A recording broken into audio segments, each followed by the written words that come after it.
I never thought this day would come, but it did. I woke up, poured my coffee, and sat in the same chair I've sat in for years, watching the kitchen light fall across an empty table. No one called my name. No one needed me. Just the hum of the fridge and the low buzz of the TV. I remember mornings like this when I was a kid, only the house was full of life. My dad would be in the garage, hands black with grease, Mom humming from the kitchen, and me trying to pour my own cereal without spilling it everywhere. Hard work was just what we did. My dad didn't talk about feelings much. He just showed them through action. I guess I inherited that. I believed that if I worked hard enough, life would make sense, and everything would be fine. School felt like a stepping stone. Numbers, grades, chores, everything was part of a larger plan I barely understood. I didn't question it. Work was the ticket. Discipline was the ticket. Success was the ticket. And in the back of my mind, there was always this quiet promise. Do it right, and your life will be easier. But sometimes I wonder if that promise was ever real. I met Carol in college. She had this laugh that made the long library nights bearable. We married right after graduation. I took a job in manufacturing management. Long hours, endless meetings, promotions that came with new stress instead of freedom. I thought I was building a life. I thought the work would eventually pay off, and it did, in money and status. But it didn't pay off in time, or in presence, or in the quiet smiles of family. I remember nights coming home past 8, the street lights flickering across the driveway. Carol would be in the kitchen, Jake or Melissa somewhere in the house. I'd say hello, sit at the table with my briefcase open, and answer 20 emails before dinner.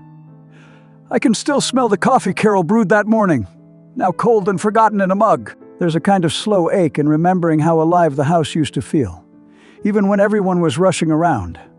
My job became my identity. I solved problems, made decisions, and felt needed. But the fear of being replaceable never went away.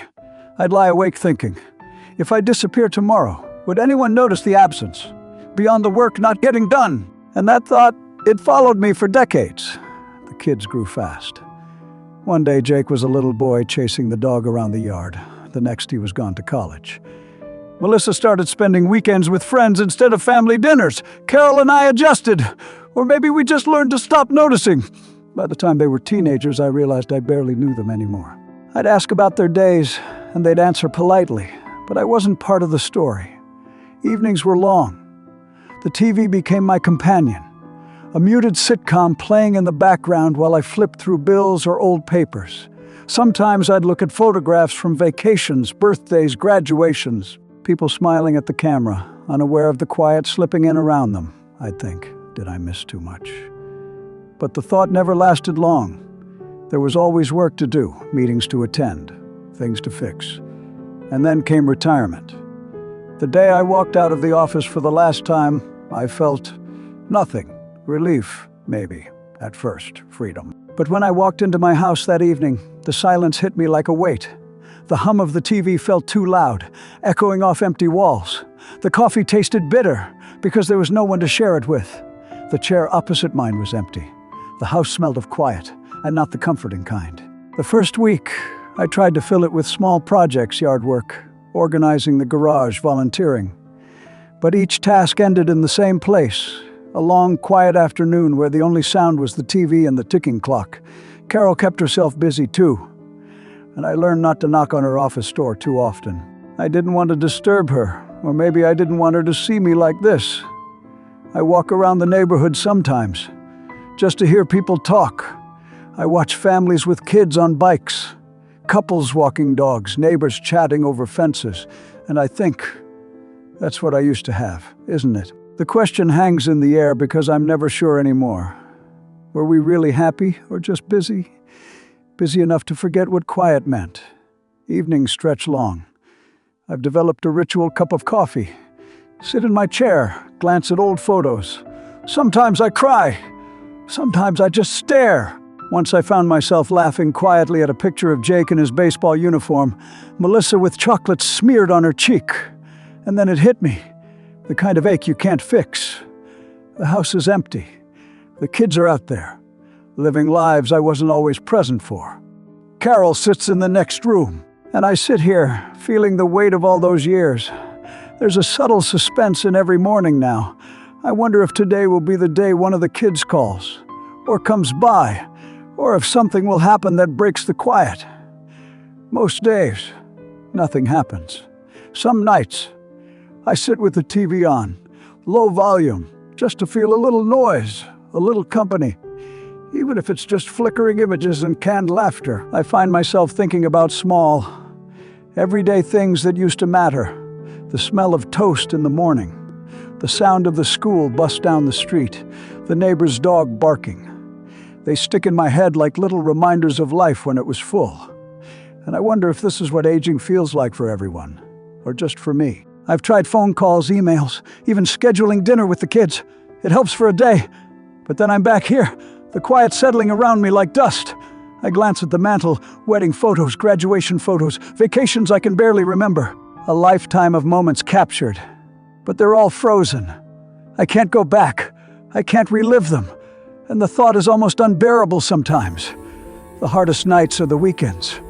Everyone else seems busy with life, running errands, watching movies, barbecues with friends. And me, I sit, watch a rerun on TV, maybe do some crossword puzzles, or just stare at the ceiling. The house is too big. The rooms echo. The chair next to mine stays empty. And yet, I keep waiting for a sound that won't come. There are moments when I step outside. Suburban streets bathed in streetlight, leaves rustling in the wind, distant laughter from a neighbor's yard.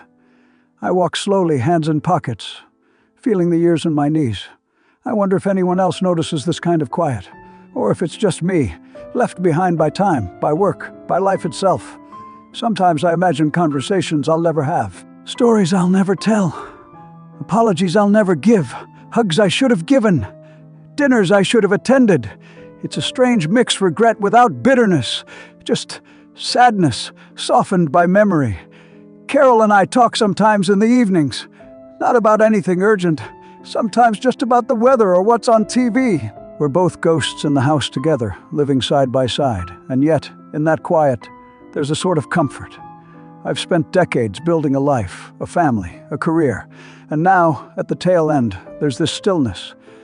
I think about my father again, in the garage, hands black with soot. He didn't talk much either. He just worked, just lived. And maybe that's what I've done too.